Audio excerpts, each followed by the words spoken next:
Good afternoon, Buncombe County. Me and Ramon, I'd like to first thank you guys for the excellent visit to your hometown. We really appreciated our time. It was a really warm welcome, and we're excited. This short video is a review of our slides and a few comments as it relates to your efforts to apply for the RFP that's being provided by Buncombe County. So again, we thank you for your time, and we're really excited to spend more time with you in the near future. Okay, so community-based public health response to violence. Just some key points we want you guys to be aware of. We're going to go through these slides and do a brief reiteration of what was being mentioned. In this slide here, we was actually making a connection between the Striving to Reduce Youth Violence Program, which is a national initiative. And we're focusing on Multnomah County and what took place between the years of 2011 and 2016. And that particular model that was funded by the CDC. And then we talked about how that model, which I was given the opportunity to co-lead as a CHW, trained in all the evidence-based strategies and many of them trained to train other trainers in them. And we talked about how that transition in 2016, around 2017, made its way to the CPrV region in Wilmington, North Carolina, where they coined their version of it, the CPrV's Comprehensive Community Violence Prevention Strategy. And we just talked a little bit during that time about how I was able to transition and take what Strive did from the CDC down into the Multnomah County Health Department into the community. And we began to actually build that same process up from the community and then upward, right, into other health systems and other systems in general. And then, on the national scale. So again, the main concept is that what was done from the systems down, we're doing it from the community up. And you guys have a unique opportunity where instead of what we did in CPrV, which we have to actually build it from scratch, and get funding from local sources, from community members, and just build a lot of the social and political capital without funding and bring visibility to the model. You guys have the opportunity to have a $2.5 million investment where the county will come in and support you in being able to implement and being able to then take that implementation of evidence-based strategies and look to expand your own capacity locally inside of Buncombe County and secure more funding based off the implementation of the comprehensive strategy.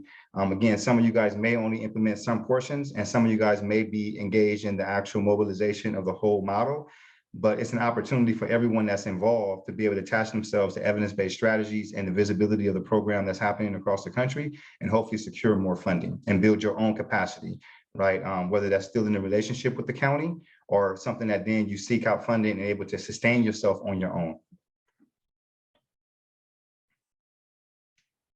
So then we went over this Strive program. I'm just gonna go real briefly through it, right? So the main objective was to advance violence as a public health priority and to demonstrate evidence-based strategies to prevent violence. You had three principal programs that came from the CDC, the Community Selected Youth Empowerment Solutions, Crime Prevention through Environmental Design, and then a multi-sector stakeholder coalition. We'll explain a little bit more about what each one of those strategies are. And then Multnomah County had actually, because where it was housed at in the Community Capacitation Center with Dr. Noah Wiggins, who's one of my mentors and introduced me to a lot of the work that I'm doing now. She was a principal investigator, but she's also was a kind of a guru when it comes to community health workers in the Oregon area, as well as across the country, as well as in community-based participatory research and also in popular education. So those are three innovative strategies that was unique to Multnomah County that none of the other three demonstration sites that was present for the Strive program, Boston, Massachusetts, Salinas, California, and Houston, Texas, they didn't have those three community-centered strategies a part of their implementation of Strive. So that made the Multnomah County 2011 to 2016 model very unique. So then we come to explain very quickly about the key principles in the CPrV model.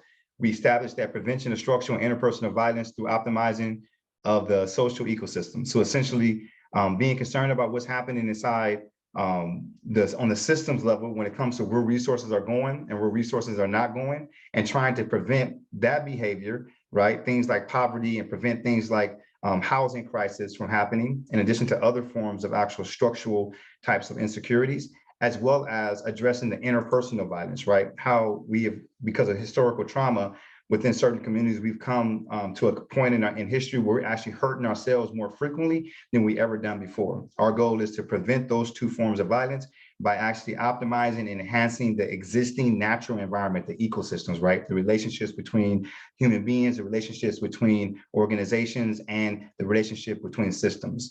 We identified that the sociological model shows that we can do this across all levels, from the individual, community, organizational, to the policy and systems level, right? And we do that with CHWs, community health workers, right? Community professionals, youth leaders, right? And community-based organizations, people who are closely connected to the actual problems inside of our community are also the ones that's closely connected to the potential solutions in our community.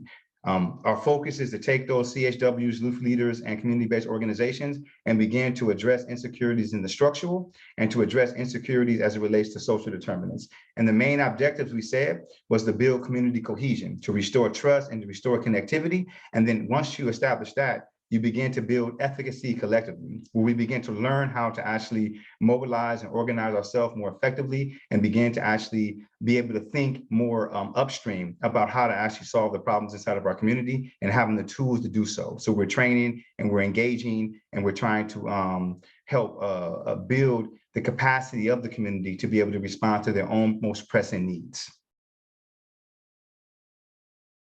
So we went into the CPrV model, which is the adaptation of the STRIVE program, and we changed the language a little bit. So now CHWs are now categorized within this notion of community professional development, right? So we're saying that we're taking the community, we're identifying potential professionals, and we're training them in evidence-based strategies that looks like CHW profession, specifically to focus on violence prevention. And then another thing that actually CPrV does or emerges from CPrV is racial equity advocates, individuals that specifically focus more so in the systems and organizations as well as on a policy level to address the issues of equity, right?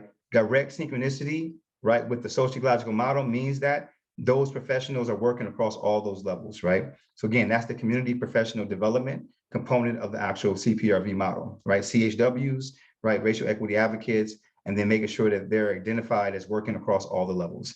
Then you have youth leadership development. Youth leadership development, we have the evidence-based program, Youth Empowerment Solutions, right? But this includes any type of programming that includes the development of youth leaders, right? And we mentioned that when it comes to the Youth Empowerment Solutions, your programs do not have to necessarily take on Youth Empowerment Solutions, right, as an actual full-out executed program.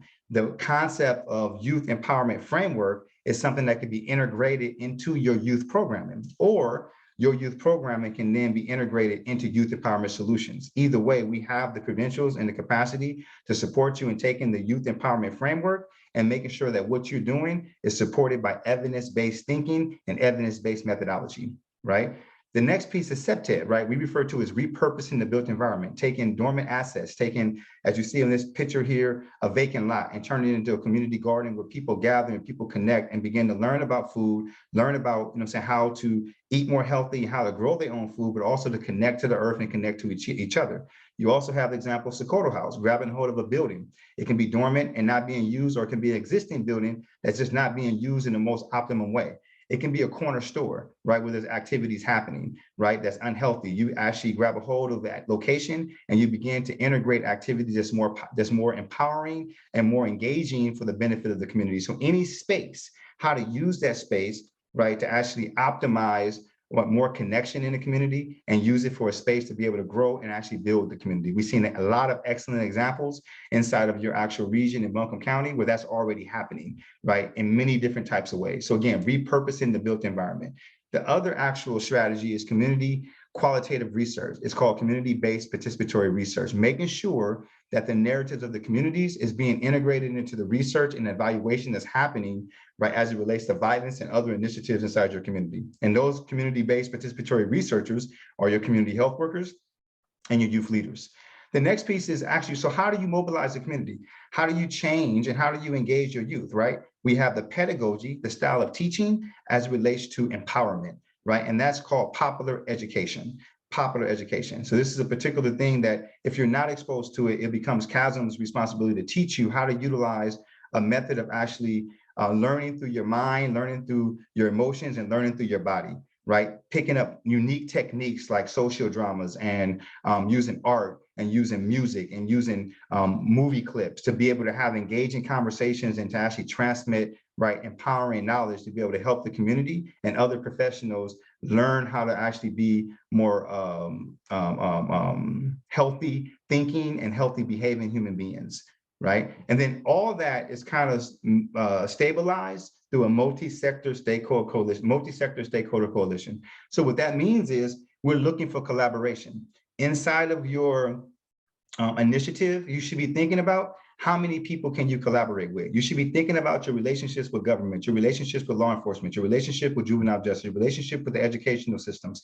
What is your relationships, right? And be able to articulate what your existing network looks like, right? And then think about how can you then convene or support the convening of multiple different partners to come together to optimize this concept of youth leaders, CHWs and professionals inside your community, right? Making sure the voice of the community is actually heard and being actually considered when decisions are being made, and making sure that your built environment, right, is being optimized. You bring multiple different partners together. So we're definitely looking for, in the county of Buncombe, we'll be looking for, Justice Services will be looking for those partnerships. And the more partnerships you have involved, and those partners can look like people that will be directly participating inside the initiative, and being funded to actually activate the community-based public health response to violence inside your community, or they can be peripheral partners. So they may not get the contract, right, but they may be interested in participating in the training, right, to be a part of the larger network, right? And then what we said is that all this is kind of coming up under the umbrella of a community healing initiative. And we say that that's two things: building community cohesion and collective efficacy. Community cohesion and collective efficacy. So when you're thinking about your proposal, you want to think about those two concepts when it comes to what you may propose as measuring and what you may propose as trying to achieve. You want to bring the community together. You want to connect the community, right? You want to restore trust in the community. And then you also want to educate and you want to build with the community, right? So again, the thing you want to really think about of all this that's actually been presented to you on this page right here is that community-based public health response to violence, the most key word there is community. How much of a network do you have? And when you present your proposals, including that network, right, in some form of a catalog, as far as what you would bring when it comes to actually mobilizing your community around the CPrV model.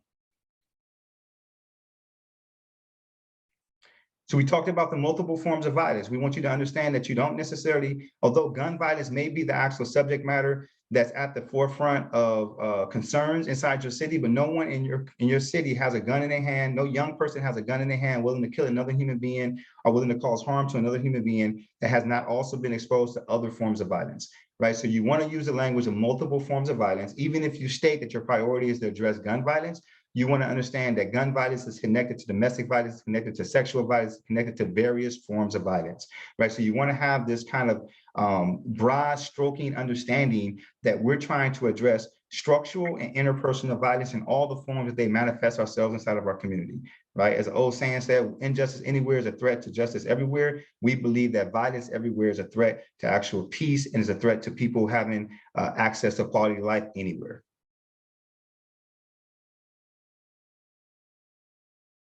So then we talked about community health professionals. I mentioned to you 4 CHWs, right? So they're just people that come from the community and people that's already doing the work in the community, professionals that's already doing the work. And all we just talked about was how you activate those individuals to do direct services, to do health promotion campaigns in the community organizing inside the community, as well as being researchers inside the community. And we also talked about how they actually deal with executive level advocacy. So being able to be in the right place at the right time, saying the things that need to be said that people may not be hearing if they didn't hear it from the community. Community health workers is that voice, and they're the ones that do the work on the ground. That's the community health worker profession in violence prevention. We talked about, you can pass this one, the roles, direct service, health promotion, and executive level advocacy. Just look at that slide again. If you get a chance, we'll hold for a second. Okay. And then we got youth empowerment solutions, right? Interpersonal development, community development, adult youth partnerships, and community projects. Repurposing the built environment. As you mentioned before, we gave you a couple examples of that. So you see that barbecue happening. Something as simple as that is about repurposing your environment and bringing people together. This is an actual filming that took place outside, and you see the community garden.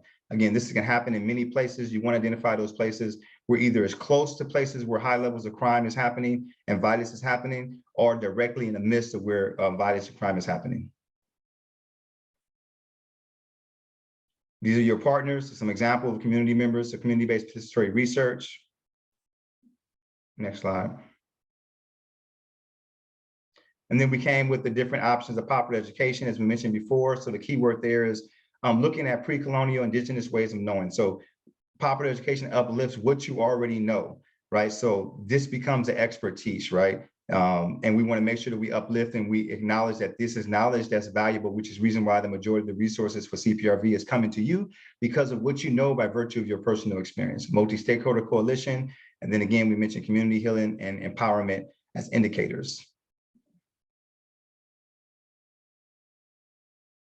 Okay, so then for us, we have various type of actual partners. The partners we identified is the same partners that was in the room with you, your peers, your colleagues, right? We have our various ones inside the CPrV region. You have yours, right? We just gave you examples of different things that they was doing. Some was addressing a focus on child molestation and preventing that. Some is focusing on engaging with mothers, engaging with young teenage women. Some is focused on workforce development for young men who's involved in actual gang activities, support for gang intervention, direct services as it relates to gang intervention and gun violence, right? Being able to be out there and be a resource to the community when conflicts are happening. We also have organizations that's focusing on marketing and branding, right, for community-based organizations, building capacity within community-based organizations. We have an individual doing, martial arts and doing Qigong inside the community, the science of wellness. We have psychological wellness, right? So for working with people coming from the prison environments and helping them get access to not only health, right, by way of actual bicycling, but also to mitigate the harms of not having access to transportation because they may have some barriers there. So this is an example and really a snapshot of what's happening in the CPrV region. We just gave you some highlights. You have that and much more going on inside your city, right, and inside your county. And we want to encourage you to kind of bring as many people to the table as possible to show the diversity of interventions that can happen, that are happening, and trying to uplift it within the CPrV program and the funding that's being made available for you inside Buncombe County. Romana?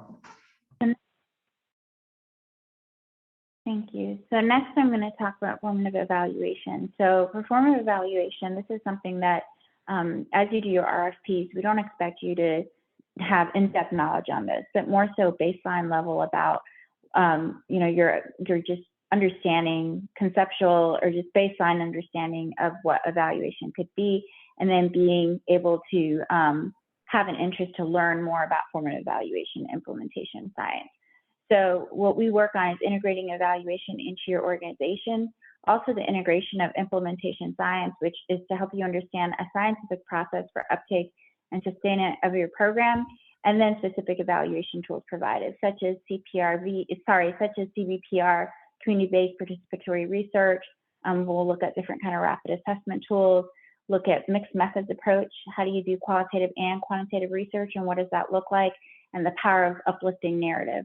As you can see down here, implementation science stages look at the following. So number 1, exploration and adoption. Number 2, preparation, installation. Number 3, initial implementation. And number 4, full implementation. And a little bit of introduction about CHASM. You've probably heard a little bit about our organization, but I'll give a quick snapshot. So it's an organization that's a strategic learning that aims to build capacity for community health workers and community assets itself, which includes CBOs within historically marginalized communities, neutralize systemic inequities, and enhance harmony within the social ecology of our society. Our organization recognizes the deep chasm between European and non-European ethnic communities in American society, communities and institutional organizations, and healthcare and social determinants of health interventions, resulting in the perpetuation of violence and inequities in our systems. We use the lens of violence prevention and empowerment applied for communities through CHW interventions, looking at both the individual and the community level, and then the lens of racial equity and justice applied to empower CHWs at the public policy and systems change. So that's also looking at the organization, the policy, and the systems level. And then collaboration is based on lived and shared experience, elevated by the community of solution skills, which you'll see over here. And we can also give you more of an understanding of that if you don't know about it as you work with us. And then our framework that we really look at is a socio-ecological model, which Abdullah talked about. So CHWs and CBOs, which are community assets, are connected to all our racial equity work and policies across the SEM, addressing structural and social determinants of health.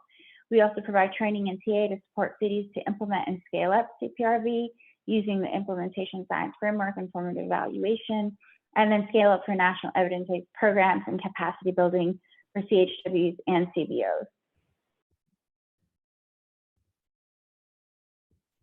And then we also wanted to kind of quickly go over with you the policy proposal that just came out. So we had a policy statement that was passed November 8th, 2022.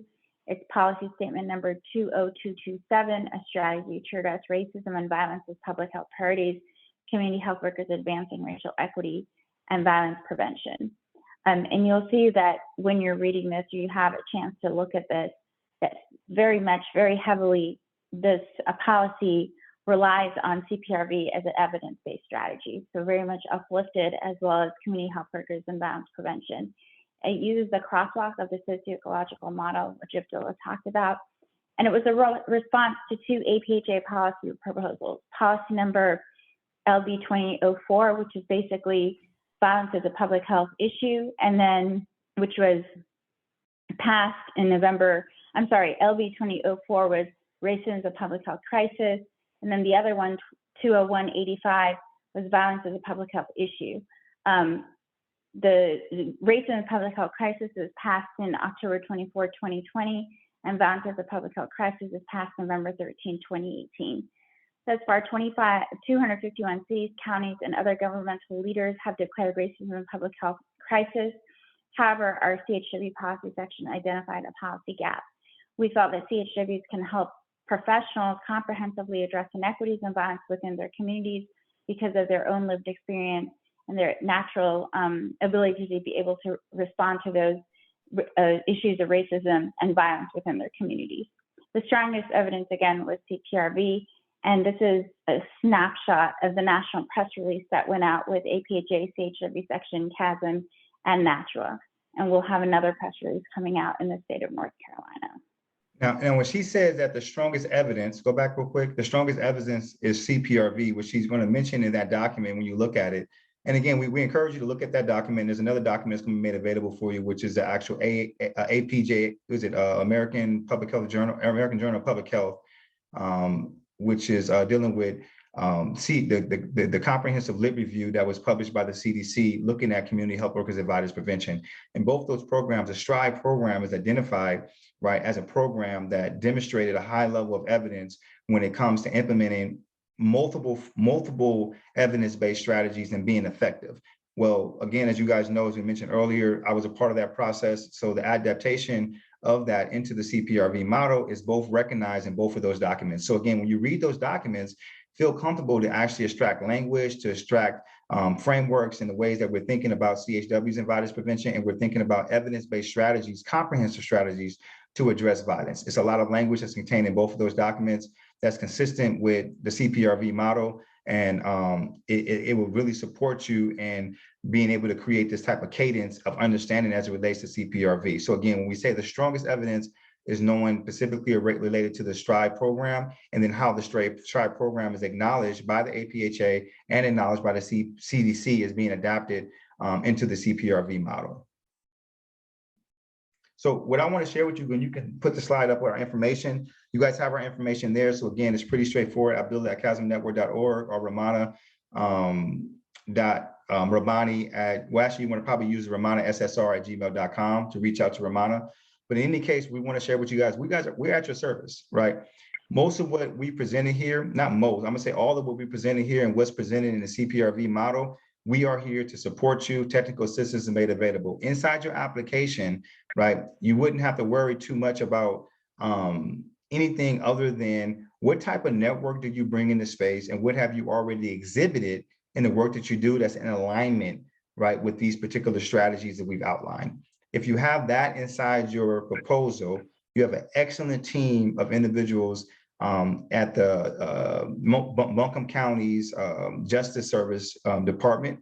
And they're very much open to seeing this particular initiative be successful, and they understand that the success of it is contingent upon the community's buy-in, and they want to identify those people who can actually bring the community to the table and help mobilize the community to make this initiative successful. If this initiative is successful, it doesn't look like something that's actually a win only for the county. It becomes more so a win for the community. When the community wins, meaning organizations that join either directly or indirectly in this initiative, if they're able to grab a hold of national and state momentum to bring more resources into their city, right, because they effectively implemented, was able to show outcomes, right, tangible outcomes, right, that they can then report on and secure more funding, this is where the real success is at. If you guys are successful, then the county hopefully will use that same momentum to get more funding, and they can identify another group, another location, locations within the Buncombe County area, and begin to then support them in a kickstart to be successful in implementing the CPrV model. One last thing I want to share with you guys, this does belong to you. We call it CPrV, right? Every particular region will be able to name and brand their own version of the model and be able to state that it's coming from community-based public health response to violence, right? So again, we wish you guys much prayers and positive vibes out there. Take your time, be confident in what you know. It's what you know and what you do that means the most. And apply for the RFP. And just know that, if you accept it, right? And if you're not accepted, there's an opportunity to connect, and we're here to support you in any way that we possibly can, as is your actual leaders inside Buncombe County, inside the Justice Service Department. So again, thank you very much. Ronnie, you have anything to say before we wrap up? No, thank you very much for your time. We look forward to working with you and, being of service to you. Thank you. Absolutely. You guys have a good evening. Thank you.